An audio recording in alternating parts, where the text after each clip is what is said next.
Junie's fingers trembled so hard she could barely type. Another crash echoed through the thin wall, followed by her mother's muffled cry. She pressed herself deeper into the closet corner, winter coats hanging above her like silent guardians. The phone's glow illuminated her tear-streaked face as she stared at the number scrawled on a crumpled flyer she'd found in the alley behind their apartment. 4 words. That's all she had the courage to send. He's beating my mama. Across the city, in a private booth at the Halcyon Lounge, Gideon Rourke stared at his phone like it had just pulled a gun on him. The screen's blue light cut across his face, highlighting cheekbones sharp enough to draw blood. His men fell silent mid-conversation, sensing the shift in his energy. "Where are you?" he typed back immediately. The response came seconds later. "Please hurry. He's hurting her, please."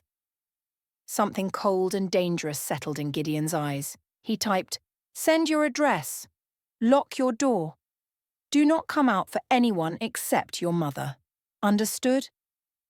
Through the wall, Junie heard Brett's voice rise again, that familiar tone that always came before the worst moments. "Give me your phone, Maren. Now!" Junie's heart hammered against her ribs as she sent the address with shaking fingers. What was she doing? Who was she even texting? The number could belong to anyone, or no one. But desperation had pushed her past caring. In the Halcyon Lounge, Gideon stood abruptly, silencing his lieutenants with a single raised hand. The phone he held wasn't his usual one. It was a second-hand burner he'd acquired 2 days ago. Untraceable, meant to be disposable. "Change of plans," he said, voice quiet enough to make the men lean forward. "We're leaving." His second-in-command, Silas, frowned. "For what?" Gideon's eyes hardened to flint. "A rescue." The word hung in the air, unfamiliar on his lips. Gideon Rourke didn't rescue people. He was the man people needed rescuing from. The Shadow King of Iron Harbor, whose name mothers whispered to scare their children into behaving. Yet, something in that desperate text had reached past his armor, not a trap, not a ploy, a child's terror, raw and real. And now, as he slid into the back of his black Escalade, Gideon felt something he hadn't experienced in years. A purpose beyond power. A reason to unleash the violence that always simmered beneath his controlled exterior. 3 black SUVs slid through the night streets of Iron Harbor, moving like sharks through dark water. No sirens, no flashing lights, just the quiet hum of engines and the weight of unspoken questions filling the air. Gideon stared at his phone, rereading the desperate text. He could almost feel the child's terror through the glowing screen, his knuckles whitened against the leather armrest. "Boss," Silas broke the silence, "you want to tell me what we're walking into?" Gideon's face remained impassive. "Domestic. Mother and child." Silas raised an eyebrow. "Since when do we handle domestics?" The question hung between them. Legitimate, dangerous.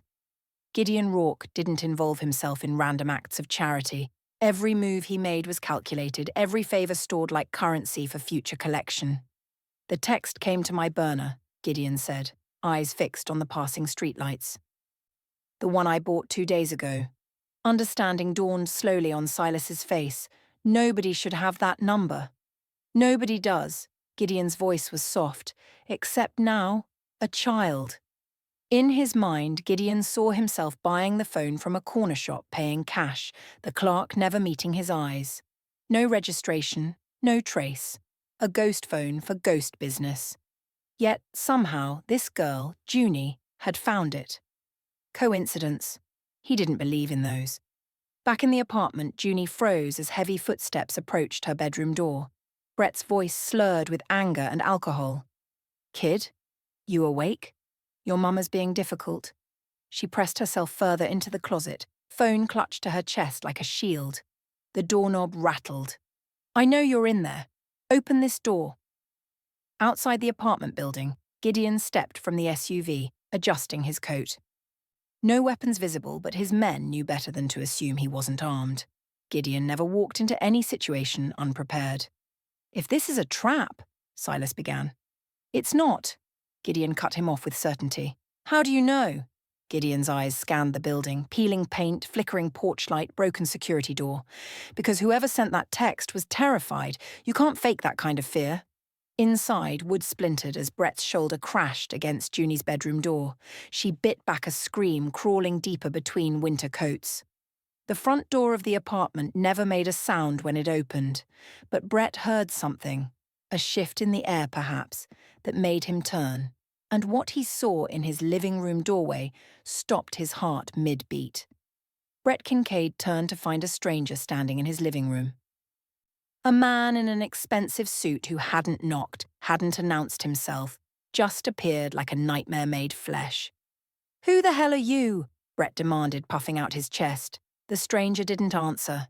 Instead, his eyes swept past Brett to where Maren huddled against the wall, one hand pressed to her ribs, blood trickling from her split lip. Something unspoken passed between Maren and the stranger, a flash of recognition neither was prepared to acknowledge. Her eyes widened, not just with fear but with disbelief.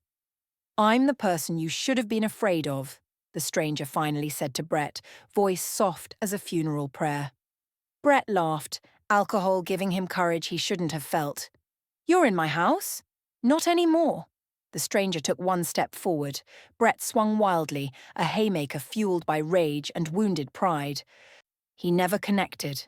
The tall man beside the stranger, Silas, caught Brett's wrist mid-air, twisting until Brett dropped to his knees with a howl. Maren scrambled up, maternal instinct overriding her pain. "Stop, please! Junie's here!" At the mention of the child, the stranger's eyes softened almost imperceptibly. "Silas, take the child outside." Behind them, Junie appeared in her doorway, trembling in pink pajamas, clutching her phone like a lifeline. Her eyes locked not on her mother, but on the stranger. "Are you the one I texted?" she whispered. The stranger, Gideon, knelt down, bringing himself to her height. The movement was unexpected, graceful, transforming him from threat to protector in an instant. "Yes," he said gently. "I'm here to help." Junie's breath caught, tears streaming down her face. But unlike her mother's tears of fear, hers were of relief. She ran not away from this dangerous man, but toward him. Maren watched in stunned silence as her daughter threw herself into the arms of a complete stranger. A stranger whose name made grown men cross the street in fear. Yet Gideon received the child with surprising gentleness, nodding to Silas. "It's okay, baby," Maren managed to say. "Go outside with the man, please." As Silas led Junie out, Maren's gaze returned to Gideon, who was now rising to his full height, eyes fixed on Brett with cold purpose. The recognition that had flashed between them remained unexplained, a secret neither was ready to voice. For the briefest moment, Maren felt something she hadn't felt in years. Hope. Dangerous, unreliable hope. The door closed behind Junie, and the room seemed to drop 10 degrees, because whatever happened next. Maren knew one thing with certainty. Gideon Rourke hadn't come to talk. Brett spat blood onto the floor, a dangerous smile forming on his lips. "You don't know who I am." Gideon stepped closer, calm as still water. "Then enlighten me." Brett's eyes flicked toward the hallway table where a police badge lay beside a set of keys. "I'm protected." The revelation hung in the air like smoke. Not just an abuser, a cop. Maren's stomach twisted into knots. She hated that badge. Brett never wore it on duty, just left it out like a warning. A trophy of power that had kept her trapped for years. "You touch me," Brett said, smirking through bloody teeth. "You're dead. So is she. So is the kid." Something shifted in Gideon's expression. Not fear, but calculation. He studied the badge for a long moment, then did something that surprised everyone. He released his grip on Brett's collar. "Boss!" Silas began from the doorway, having returned from taking Junie outside. Gideon raised his hand slightly. "Not here." Brett laughed as he straightened his shirt. "That's right. Walk away." Gideon turned to Maren, extending his hand with unexpected gentleness. "You and your daughter are leaving. Now." Maren hesitated, her voice barely audible. "He'll find us." Not if I find him first. The promise in Gideon's words wasn't comfort, it was certainty. Brett's voice rose behind them, dripping with venom. You don't get to take what's mine. Gideon paused at the doorway, turning back to deliver words that made Brett's smile falter. She was never yours. The simple statement carried weight beyond its syllables. For the first time, Brett looked uncertain, as if Gideon knew something he shouldn't. 20 minutes later, Maren sat stiffly on a leather couch in an apartment across town. Clean, warm, guarded. Junie ate soup at the kitchen island while one of Gideon's men stood watch outside the door. You're Gideon Rourke, Maren finally said, voice quiet but steady. He didn't deny it. And you're Maren Holt. She froze. How do you know my last name? Gideon's gaze softened just slightly. Because once upon a time you worked at the Harborview Community Fund. Maren's eyes widened. That's impossible. That was years ago. I donated to it. A Mafia boss donating to a community fund? Disbelief coloured her words. A ghost of a smile touched his mouth, then vanished. Not everything is what it looks like. Maren's throat tightened. Why are you helping me? Gideon looked toward Junie, who watched them with wide, solemn eyes. Because your daughter was brave enough to ask for help. Don't call her brave, Maren whispered fiercely. She shouldn't have had to be. Something darkened in Gideon's eyes. Something like guilt or understanding. That, he said softly, is the most honest thing anyone has said to me in years. In that moment, Maren realized she didn't feel afraid of him. She felt safe. That should have terrified her. But it didn't. Night had settled over the safe house, but sleep eluded Maren. She sat at the kitchen counter watching Gideon speak quietly into a phone across the room. His voice was too low to hear, but his intensity was unmistakable. Whatever he was planning, it wasn't gentle. You should rest, he said, noticing her watching him. I have questions first, Maren replied, surprised by her own boldness. Gideon tucked away his phone and approached, maintaining a careful distance. Ask. Why do I remember you? From Harborview? Her voice wavered slightly. You weren't just a donor, were you? A shadow passed over Gideon's face. No. Before he could elaborate, Silas appeared in the doorway, his expression grave. Boss, we have information on Kincaid. Gideon's attention shifted immediately. Talk. He's not just any cop, Silas said, glancing briefly at Maren. He's on payroll. Serrano outfit. The name landed like a stone in still water. Maren didn't know who or what Serrano was, but she recognized the gravity in Gideon's suddenly rigid posture. How long? Gideon asked, voice deceptively calm. At least 3 years. He runs protection for their distribution network in the South Quarter. Maren's hands trembled.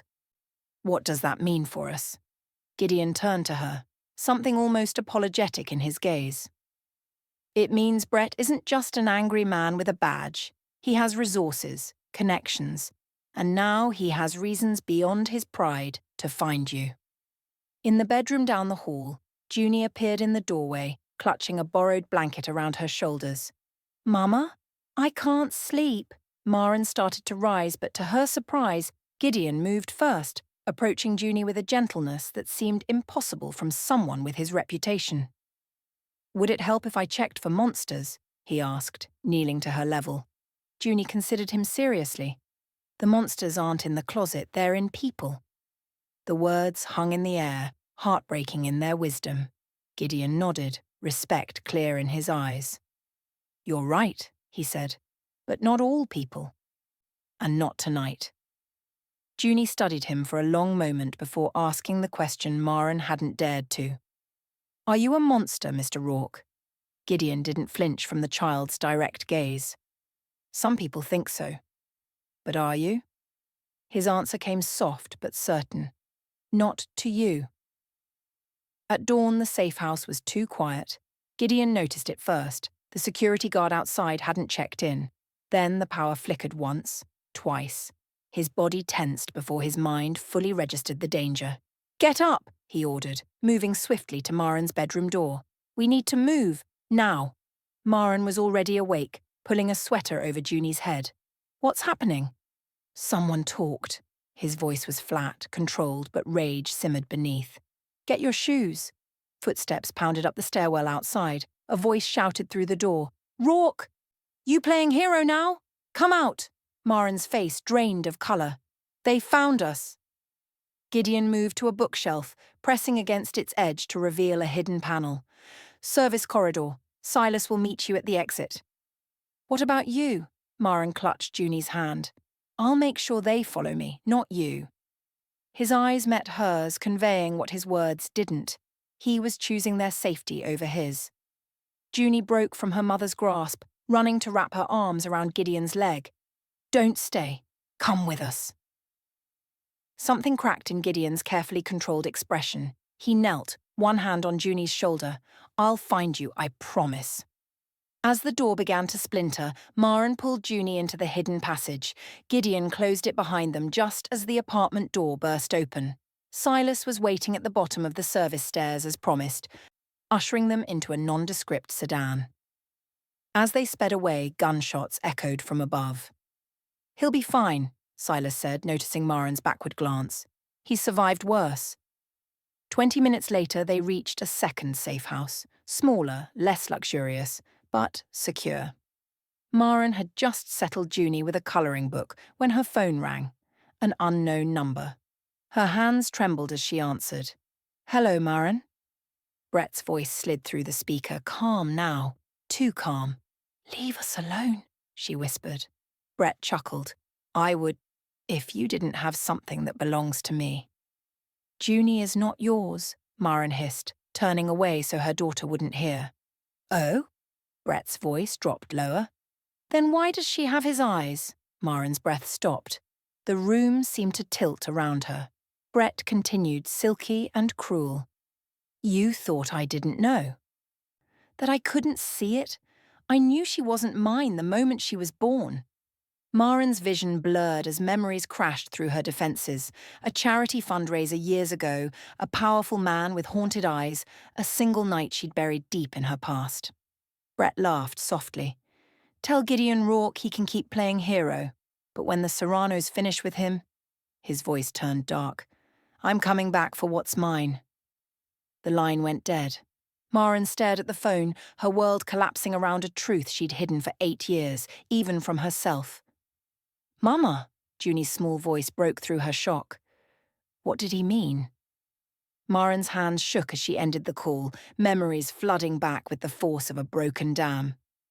8 years ago, the charity fundraiser at Harbourview. She'd been 24, working her way through college, serving drinks to wealthy donors. Gideon had been different then. His eyes less hardened, his shoulders not yet bearing the weight of his reputation. They'd talked briefly, a moment of connection amid the glittering crowd. Later, when the event ended, they'd found each other again. One night, one mistake, or so she'd told herself. 9 months later, Junie was born with eyes that weren't Brett's. Mama, Junie's voice pulled her back to the present. Who was that on the phone? Before Maren could answer, the door opened. Silas entered first, followed by Gideon, whose suit was torn at the shoulder, a thin line of blood marking his cheek. Junie ran to him without hesitation. Gideon froze, clearly unprepared for the child's embrace. His hand hovered above her head for a moment before gently resting on her hair. You promised you'd find us, Junie said, face pressed against his leg. And you did. Maren watched something crack in Gideon's carefully constructed facade, something human breaking through stone. Silas, Gideon said quietly. Take Junie to get some food. Once they left, Maren stood, arms wrapped around herself. Brett called me. Gideon's jaw tightened. What did he say? He knows. Her voice trembled. About Junie. About you. The words hung between them, heavy with 8 years of secrets. How could he know? Gideon asked, voice dangerously soft.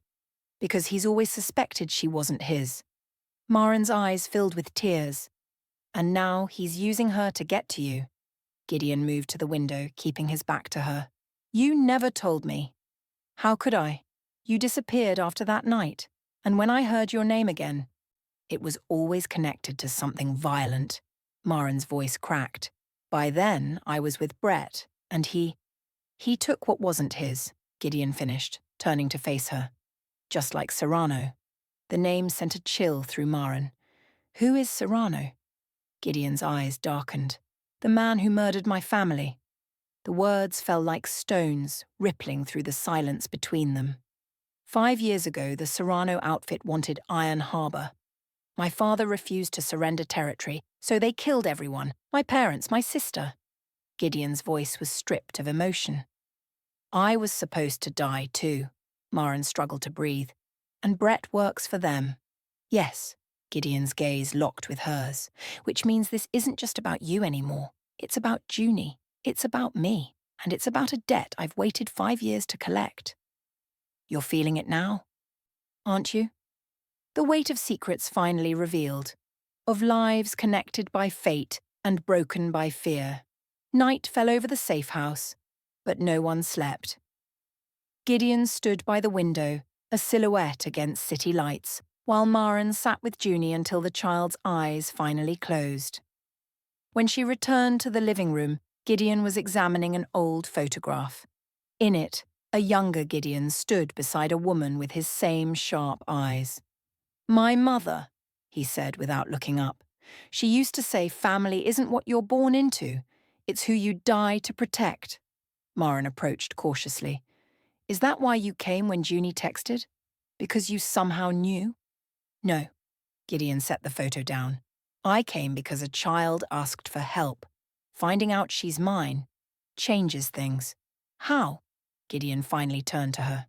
"Because now Serrano isn't just my enemy. He's a threat to my daughter."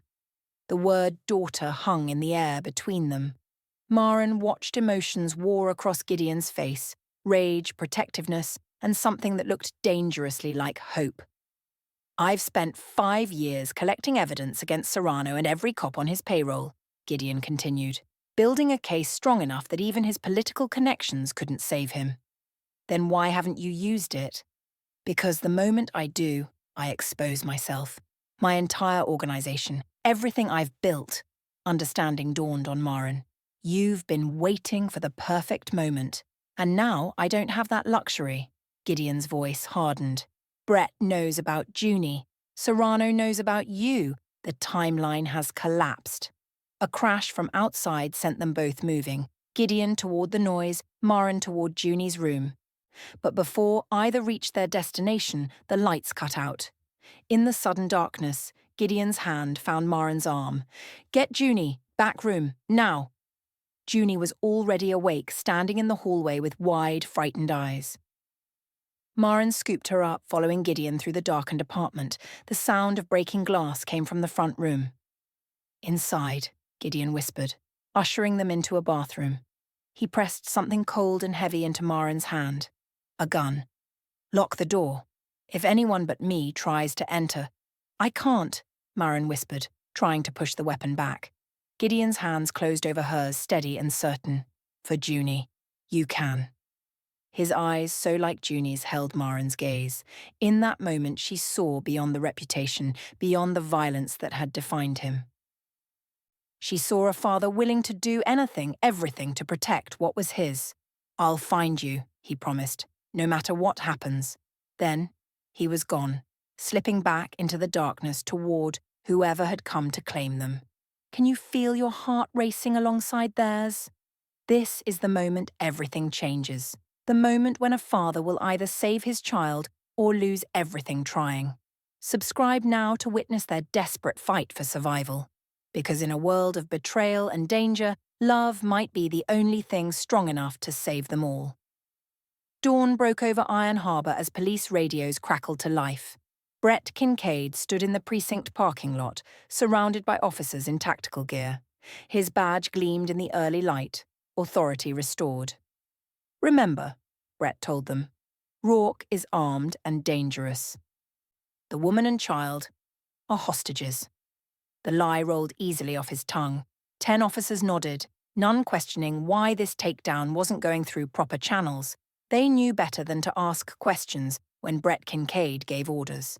Across town, Gideon's convoy moved quickly through back streets. The night's attack had been just the beginning. A warning shot. Now they needed to reach the harbour where a boat waited. "Something's wrong," Silas said suddenly, checking his phone. "Police chatter. They've set up roadblocks on all routes to the docks." Gideon's jaw tightened. "Brett's using department resources." In the back seat, Maren held Junie close. "How did he find us again?" "Someone's feeding him information," Gideon replied, eyes meeting hers in the rearview mirror. "Someone close." The convoy turned sharply, taking an alternate route. For a moment, it seemed they might make it until flashing lights appeared ahead. "Police barricade," Silas warned. "We're boxed in." Gideon made a split-second decision. "Separate. Take Maren and Junie in the second car. I'll draw them away." "No," Maren protested. "They'll kill you." "They'll try." Gideon's eyes flickered to Junie, then back to Maren. "Keep her safe." Before Maren could argue further, the cars split apart. Gideon's sedan accelerated toward the barricade, while Silas veered down an alleyway with Maren and Junie. As police cars gave chase to Gideon, Maren watched through the rear window, heart hammering. She remembered the night they'd met years ago, how gentle his hands had been, how his eyes had lit up when she'd mentioned growing up near the harbour. Back then, she'd known him as just Gideon, not the name that now struck fear throughout the city. What had happened to transform him? "He'll be okay, Mama," Junie whispered, small fingers curling around Maren's. "He promised to find us." Hours later, hiding in an abandoned warehouse near the waterfront, Silas received a phone call that made his expression darken. "What is it?" Maren asked. "Brett Kincaid isn't just after you," Silas replied grimly. "We found files. 3 other women before you, all abused, all silenced when they tried to report him." Maren's blood ran cold. "And the department did nothing?" "They did worse than nothing," Silas said. "They helped him." As night fell, there was still no word from Gideon, only silence and the growing fear that this time the price of protection might have been too high. "You're holding your breath right now, aren't you?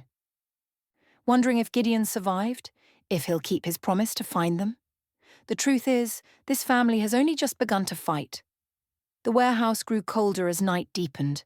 Junie had finally fallen asleep against Maren's shoulder, but Maren remained alert, listening to every sound. 24 hours without word from Gideon felt like an eternity. "We need to move soon," Silas said, checking his watch. "It's not safe to stay in one place." Before Maren could respond, the warehouse door opened. She clutched Junie tighter, but instead of danger, a well-dressed older man entered, flanked by 2 guards. His silver hair and expensive suit screamed power, but it was his eyes, calculating, cold, that made Maren pull Junie closer. Silas immediately drew his weapon. "Serrano." The name hit Maren like a physical blow. This was the man who had murdered Gideon's family, the man behind everything. "Put that away," Serrano said, his voice surprisingly gentle. "I'm not here for violence." "Then why are you here?" Maren found her voice stronger than she felt. Serrano smiled, the expression never reaching his eyes. "To offer protection, Miss Holt, for you and your daughter. We already have protection." "Do you?" Serrano glanced around the empty warehouse. "Where is Rourke now?" "Captured. Dead. He can't help you anymore." Junie stirred, eyes opening to study the stranger. Unlike the adults, she didn't look afraid, just curious. "Are you the bad man?" The directness of the question seemed to startle Serrano. "That depends on who you ask, little one." "I'm asking you," Junie replied simply. Something flickered across Serrano's face. Discomfort. Perhaps even shame. He turned back to Maren. "Brett Kincaid has gone rogue. He's unstable, dangerous. I never authorized him to harm women or children." "But you did authorize him to take bribes, to protect your drug shipments," Maren challenged. "Business," Serrano shrugged. "Nothing personal. But what he's doing now, using department resources for a personal vendetta that threatens everything. Come with me, and I'll ensure your safety until this is resolved." "Why would I trust you?" "Because unlike Rourke, I can offer legitimate protection. No hiding in warehouses, no running from the law." He extended a business card. "Think about your daughter." Across town, Brett Kincaid entered his apartment to find it ransacked. His files were gone, including the blackmail evidence he'd kept on Serrano's operations. Cold fear washed over him as his phone rang.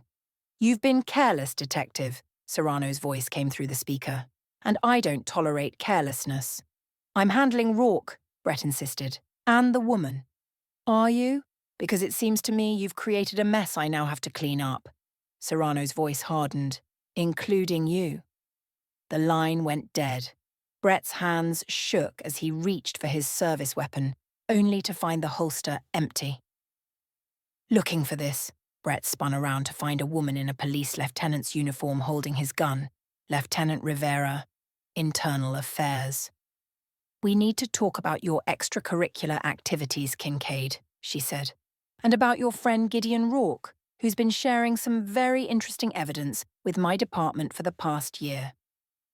Back at the warehouse, Maren stared at Serrano's business card long after he'd left. The choice before her seemed impossible. Trust a man who had murdered Gideon's family, or continue running with no guarantee of safety. "What do we do now, Mama?" Junie asked, eyes wide in the darkness. Before Maren could answer, her phone vibrated with a text from an unknown number. "Don't trust him. I'm coming for you both. G." You can feel the walls closing in, can't you? Every choice has consequences, every path leads to danger. But in this game of shadows and lies, who can Maren really trust? Lieutenant Rivera spread crime scene photos across her desk, each image connecting Brett Kincaid to Serrano's operations. Financial records, surveillance stills, recorded conversations, 5 years of meticulously gathered evidence. "Where did you get this?" she asked Gideon, who sat across from her, his face bruised from his encounter with Brett's officers. "I've been building this case since they killed my family," he replied, waiting for the right moment. Rivera studied him. "And that moment is now? Because of the woman and child?" Gideon didn't answer directly. "Brett Kincaid has hurt other women before, Maren. Their statements are in those files. Why didn't they come forward? They tried. Their complaints disappeared, just like they would if you took this through official channels." Rivera leaned back. "So instead you bring it to me personally." "Because your brother was killed investigating Serrano 3 years ago," Gideon said quietly. "You want justice as much as I do." Pain flashed across her face before her expression hardened. "What you're suggesting is dangerous. Going after Serrano means challenging half the police department. I know. And what do you get out of this, Rourke? Immunity? Territory?" Gideon's eyes met hers. "Protection for Maren and Junie. That's all." Rivera studied him, searching for deception. "You're telling me the notorious Gideon Rourke is willing to burn his empire to protect a waitress and her child?" "Her child," Gideon corrected softly. "My daughter." Before Rivera could respond, her phone rang. The call lasted less than a minute, but when she hung up, her expression was grim. "Brett Kincaid just took a child from a school bus stop matching your daughter's description," she said. "Witnesses reported he was in uniform, claimed it was police business." Gideon was already on his feet. "Where?" "Traffic cameras lost him heading east." "If he crosses state lines?" "He won't get that far." Gideon's voice carried a promise of violence that made even Rivera tense. "Rourke," she called as he reached the door. "If you kill him, everything we've built falls apart. The case against Serrano dies with Kincaid." Gideon paused. "Then pray I find my daughter before my patience runs out." Across town, Maren paced the safe house floor, clutching her phone. The call from Junie's school had sent ice through her veins. Now she waited in agony until the door finally burst open. Gideon stood there, his eyes carrying a darkness she'd never seen before. "He took her," she whispered, voice breaking. Gideon crossed to her in 3 strides, taking her hands. "We'll find her. I promise you that." "How?" His expression changed, revealing a cold determination. "Because Brett doesn't know what I've discovered. He's not running to escape the law. He's running because Serrano wants him dead. And I know exactly where a desperate man with nowhere left to turn would go." "You're gripping the edge of your seat right now, aren't you? A father racing to save his daughter, a mother's heart breaking with fear, and a corrupt cop with nothing left to lose. This moment changes everything. The abandoned mill loomed against the darkening sky, its broken windows like empty eyes watching their approach.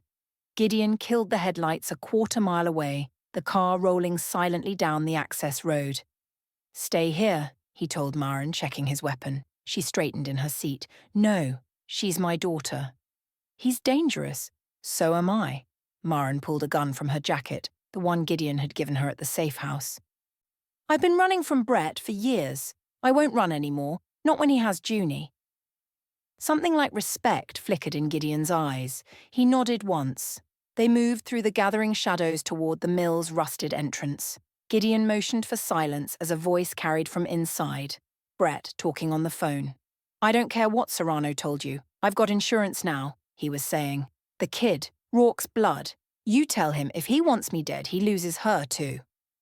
Maren's fingers tightened around her gun, but Gideon placed a steadying hand on her arm. They needed to be smart. Patient. "Where's he keeping her?" Maren whispered. Gideon pointed upward. Second-floor office. Once used by the foreman. The only space with intact walls and a door that could lock. They slipped inside, avoiding the debris scattered across the mill floor. Every step had to be silent, every movement calculated. One wrong move could cost Junie her life. As they reached the metal stairs, a small voice carried down to them, Junie, asking questions in that fearless way only children could. "Why are you mad at my mom?" Brett's laugh was hollow. "I'm not mad at your mom, kid. I'm mad at your father." "My father?" Confusion coloured Junie's voice. "Gideon Rourke," Brett spat the name. "The man who's been playing hero. Did you know he's your real dad? Not me. Never me." Silence followed this revelation. Then, incredibly, Junie spoke again. "Is that why your eyes are different from mine?" The innocence of the question seemed to disarm Brett. His voice softened. "Yeah, that's why. Are you going to hurt me?" "No, kid. You're just insurance." Maren and Gideon exchanged glances. They could hear the uncertainty in Brett's voice, the hesitation. He hadn't planned this through. He was cornered, desperate. Gideon leaned close to Maren's ear. "I'll go up first. When I have his attention, you get Junie." "And Brett?" Gideon's eyes hardened. "That depends on him." They climbed the stairs silently, positioning themselves on either side of the doorway. Inside, Brett paced near the windows while Junie sat on an old desk, her small legs dangling. Gideon took a breath, feeling the weight of this moment. 5 years hunting Serrano, 8 years not knowing he had a daughter, a lifetime of violence leading to this choice. He stepped into the doorway, gun raised. "It's over, Brett." Brett spun, pulling his weapon, but his eyes widened when he saw who stood before him. "How did you find me? You forget. I know all the places scared men hide." Gideon stepped forward. "Let the girl go." Brett's eyes darted between Gideon and Junie. "She's my ticket out of this.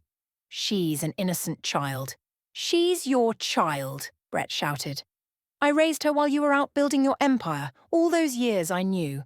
Every time I looked at her eyes, your eyes, I remembered what you took from me." Confusion crossed Gideon's face. "What I took from you?" Brett's laugh was bitter. "Maren, she was mine before that night at the fundraiser. Before you." From the shadows behind Brett, Maren appeared, her gun steady. "I was never yours, Brett. Not my heart, not my soul, and not my daughter." Junie's eyes locked with her mother's, then shifted to Gideon. In that moment, something passed between father and daughter, recognition beyond words. "You have one chance," Gideon told Brett. "Surrender now, testify against Serrano, and you live." Brett's finger tightened on the trigger. "And if I don't?" The look in Gideon's eyes gave him the answer. Brett's finger trembled on the trigger, sweat beading on his forehead as he looked between Gideon and Maren, both with weapons trained on him. In the tense silence, only Junie remained calm, watching the adults with those perceptive eyes. "You won't shoot me," Brett said to Maren. "Not in front of the kid." "I won't have to," Maren replied, her voice steady. "Lieutenant Rivera is outside with a tactical team. The building is surrounded. Brett's eyes widened, darting to the windows where blue lights now flashed in the distance. You're lying, he hissed. Gideon took a step forward. She's not. The evidence is already with Internal Affairs. Every deal you made for Serrano, every complaint you buried, every woman you hurt. You can't prove anything. We don't need to, Gideon said. Your phone does it for us. The one you've been using to call Serrano, begging for help. The one that's been tracking your location for the past hour. Brett's face crumbled as realization dawned. He'd been played, expertly maneuvered into a trap of his own making. Junie, Maren said softly. Come to me, baby. Junie slid off the desk, but Brett grabbed her arm. Gideon's grip on his gun tightened, but Junie looked up at Brett without fear. My mum says hurting people doesn't fix being hurt yourself, she said simply. The child's words landed like a physical blow. Brett's hand fell away from her arm. As Junie ran to Maren, Brett sank to his knees, gun clattering to the floor. He'll kill me, Brett whispered. Serrano will never let me live. Then testify, Gideon replied. Tell the truth about everything. Minutes later, Lieutenant Rivera led Brett away in handcuffs as Junie clung to Maren, watching the police cars pull away. The mill stood silent once more, bathed in the red and blue lights fading into the night. Is it over? Maren asked, turning to Gideon. His expression remained grave. For Brett, yes. For Serrano? Not yet. 3 days later, Iron Harbour woke to headlines that shattered the city's foundations. Police corruption ring. Exposed officer Brett Kincaid testifies against crime boss. The scandal spread like wildfire. Evidence poured out in public hearings. Corrupt officers, bribed officials. Years of violence swept under expensive carpets. The Serrano empire began to crumble under the weight of federal investigations, its leader now the subject of a nationwide manhunt. Through it all, Gideon's name never appeared. The shadow player remained in the shadows, watching justice unfold from a distance. In a small apartment across town, Maren tucked Junie into bed, kissing her forehead. Mom? Junie asked, voice heavy with sleep. Is Mr. Rourke really my dad? Maren smoothed her daughter's hair. Yes, baby, he is. Will he stay with us now?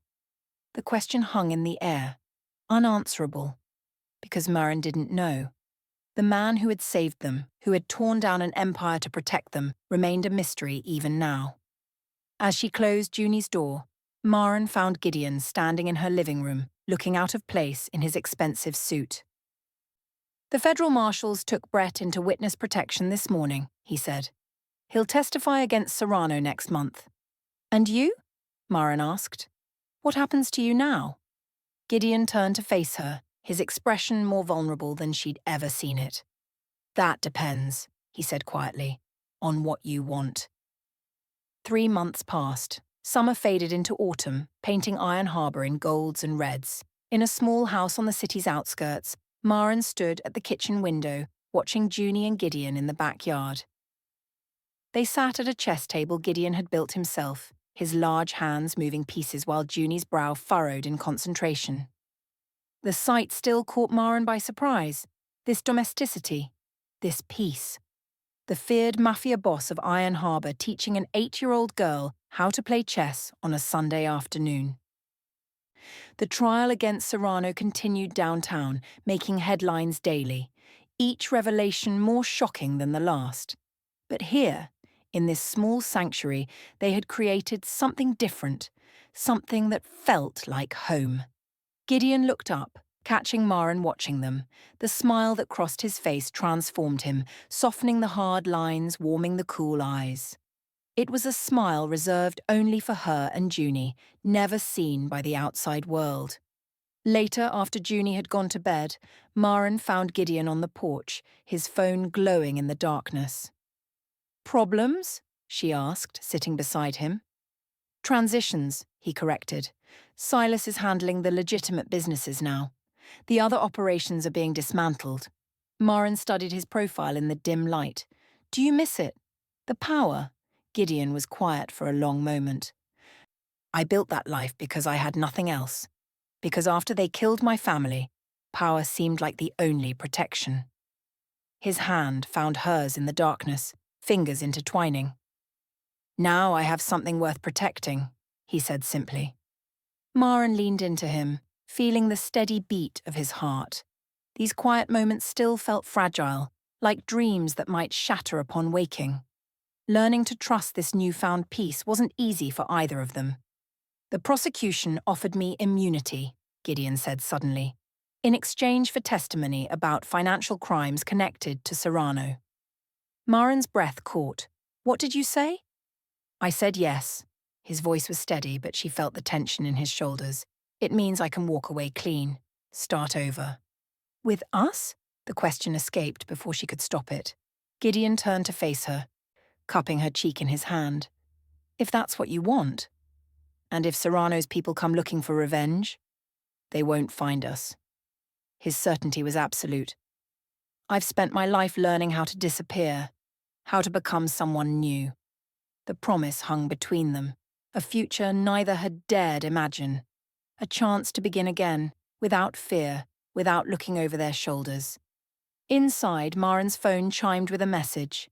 She pulled away reluctantly, expecting a text from work.